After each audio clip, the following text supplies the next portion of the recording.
হরে কৃষ্ণ, রাধে রাধে জানাই সকলকে। সকল গুরু বৈষ্ণবের চরণে আমার দণ্ডবোধ প্রণাম।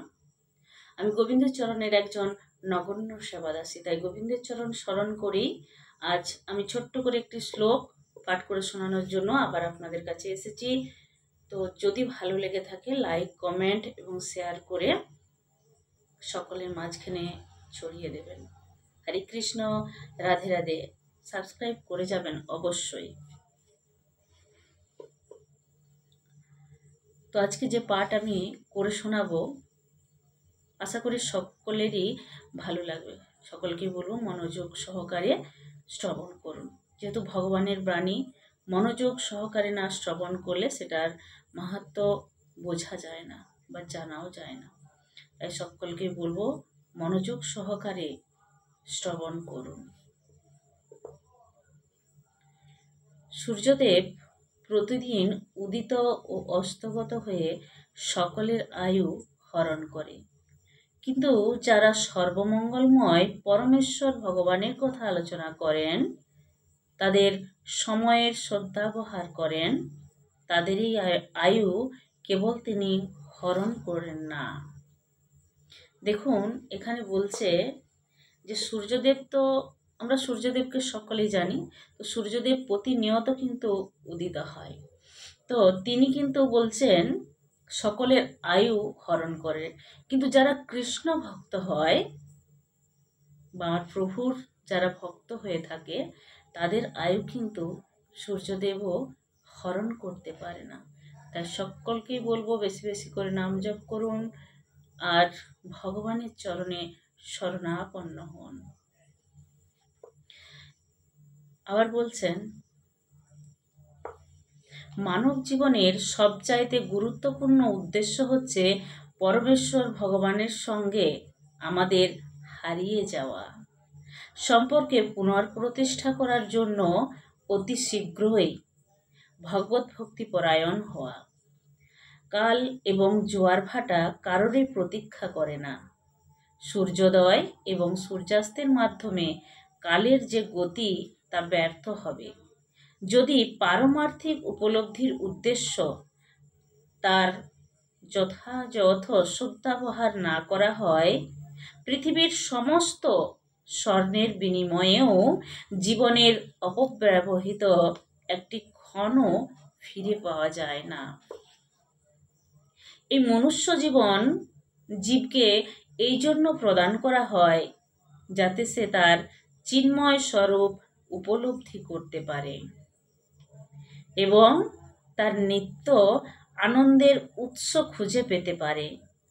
প্রতিটি জীব, বিশেষ করে মানুষ, আনন্দের অন্বেষণ করে, কেননা আনন্দ হচ্ছে জীবের প্রকৃতিগত অবস্থা।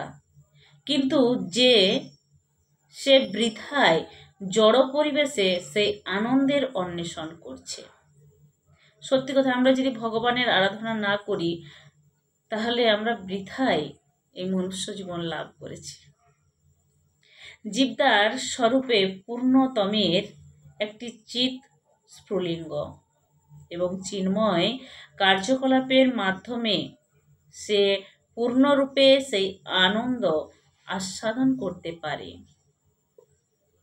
ভগবান হচ্ছেন পূর্ণ চিন্ময় এবং তার নাম, রূপ, গুণ, লীলা পরিকর এবং বৈশিষ্ট্য তার থেকে অভিন্ন। কেউ যখন ভগবত ভক্তির মাধ্যমে যথাযথভাবে ভগবানের উপরোক্ত শক্তিগুলির মধ্যে যে কোনো একটির সম্পর্কে আসে, তৎক্ষণাৎ তার জন্য সিদ্ধির দ্বার খুলে যায়। শ্রীমদ্ ভাগবত গীতায় ভগবান সেই সম্পর্কেই বিশ্লেষণ করে বলেছেন, ভগবত ভক্তির অনুশীলন কখনোই ব্যর্থ হয় না। তার স্বল্প আচরণও মানুষকে ভবসাগরের মহাভয় থেকে উদ্ধার করার পক্ষে যথেষ্ট। অত্যন্ত শক্তিশালী ওষুধ ধমনীতে প্রবেশ করানোর ফলে যেমন তৎক্ষণাৎ তা সারা শরীরের ওপর ক্রিয়া করে, ঠিক তেমনি ভগবানের অপ্রাকৃত কথা শুদ্ধ ভক্তের কর্ণকুহরের মাধ্যমে প্রবিষ্ট হলে তৎক্ষণাৎ কার্যকরী হয়। শ্রবণের দ্বারা অপ্রাকৃত বাণীর উপলব্ধি বলতে পূর্ণ উপলব্ধি বোঝায়। ঠিক যেমন গাছের এক জায়গায় ফল ধরলে বুঝতে হবে গাছের অন্যান্য অংশেও ফল ধরেছে। এই মনুষ্য জীবকে অমরত্ব প্রদান করে। তার ফলে সে শুদ্ধ ভক্তের আয়ু হরণ করতে পারে না। কেননা ভগবত ভক্তিতে নিরন্তর যুক্ত থাকার ফলে তার অস্তিত্ব বিশুদ্ধ হয়ে ওঠে। মৃত্যু হচ্ছে অমৃতময় জীবের ব্যাধিগ্রস্ত অবস্থার লক্ষণ।